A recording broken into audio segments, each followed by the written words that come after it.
মনটা যে কখন কাকে ভালোবাসে, মন যে কি করবে আমরা কেউ জানি না।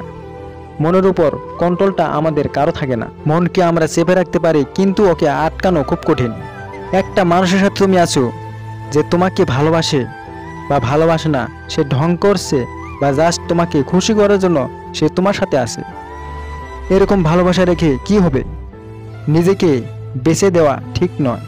নিজের সেলফ রেসপেক্টটাকে বেছে দেওয়া ঠিক নয়। আর ভালোবাসা সবসময় মন থেকে হয়। আমি বারবার বলছি যে ভালোবাসা যদি মন থেকে না হয় তাহলে সেই ভালোবাসা করে লাভ নেই, কোনো লাভ নেই। তুমি ওর পা ধরে ওকে রিকোয়েস্ট করছো, প্লিজ আমাকে ছেড়ে তুই যাস না।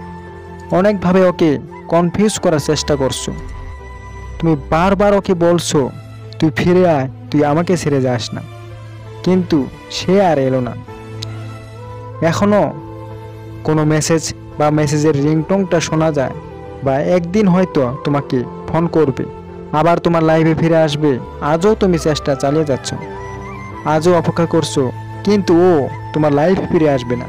দেখো, আমাদের লাইফে যখন একটা মানুষ আসে আমাদের খুব ভালোবাসা দেয়, আর তারপর যখন সেই মানুষটা হট করে চলে যায়, কিছু না বলে চলে যায়, তখন আমাদের খুব কষ্ট হয়, খুবই কষ্ট হয়।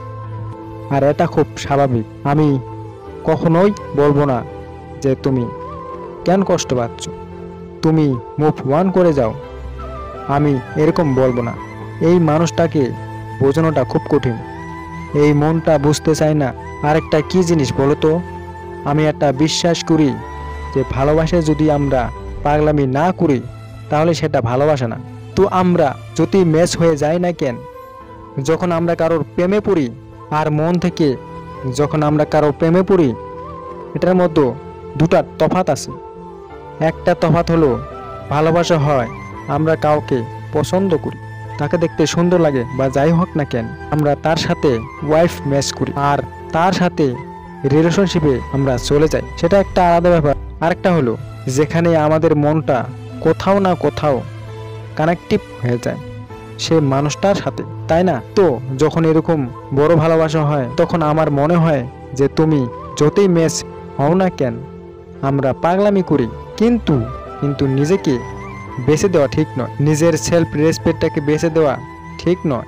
দেখো, একটা মানুষ যে তোমাকে এই কথাটা বলে দিয়েছে যে আমি আর তোমার সাথে থাকতে চাই না, তোমার লাইফে আমি আর থাকতে চাই না, তুমি ওকে ভালোবাসো, সে শুনল, সে সব কিছু শুনে তোমাকে বলল যে না, আমি এটা কন্টিনিউ করতে পারবো না। তার যাই সমস্যা থাকুক না কেন, যে কোনো ঋণই হোক না কেন, সে যখন এই কথাটা তোমাকে একবার বলে দিয়েছে যে আমি আর পারবো না, আমার আর ভালো লাগছে না, আমি তোমাকে ভালোবাসি না, তখন সেই মানুষটার পায়ে ধরে তাকে কনফিউজ করার চেষ্টা করো। তুমি একটা জিনিস আমাকে ভেবে বলো যে যদি সেই মানুষটা মেনেও যায়, যদি সেই মানুষটা বলে ঠিক আছে চলো, তুমি আমাকে এত ভালোবাসো, ঠিক আছে আমি তোমার সাথে থাকতে রাজি, এতে কি লাভ হবে? একটা মানুষের সাথে তুমি আছো যে তোমাকে ভালোবাসে না, ভালোবাসার ঢং করছে, বা জাস্ট তোমাকে খুশি করার জন্য সে তোমার সাথে আছে, এরকম ভালোবাসা রেখে কি হবে? তুমি আজও মেসেজ করছো, অপেক্ষা করছো ওর মেসেজ যদি চলে আসে, যদি তোমাকে জিজ্ঞেস করে কি করো, কেমন আছো, তুমি দেখলে খুব খুশি হতে, আর তুমি লিখবে যে হ্যাঁ ভালো আছে, তুমি বলো কেমন আছো। এইসব করে কি হবে? যে মানুষ তোমাকে আর ভালোবাসে না, আর ভালোবাসা সবসময় মন থেকে হয়। আমি বারবার বলছি যে ভালোবাসা যদি মন থেকে না হয় তাহলে সেই ভালোবাসা করে লাভ নাই, কোনো লাভ নাই। আমাকে অনেকজন এই কথাগুলো লিখে, দাদা আমি পারছি না, আমি ওর সাথে একবার কথা বলতে চাই, যে মেসেজ করে কথা বললে কি হবে? যদি তোমাকে এটা বলে দিয়ে থাকে আমি আর ভালোবাসি না, তাহলে কি আর লাভ হবে? তার চেয়ে বরং তুমি কষ্ট পাচ্ছ, আমি 100% এটা আমি বিশ্বাস করি যে সে তোমাকে আর ভালোবাসে না, তো তুমি সিঙ্গেল হয়ে যাও, তার সাথে ব্রেকআপ করে দাও, সম্পর্ক ছিন্ন করে দাও।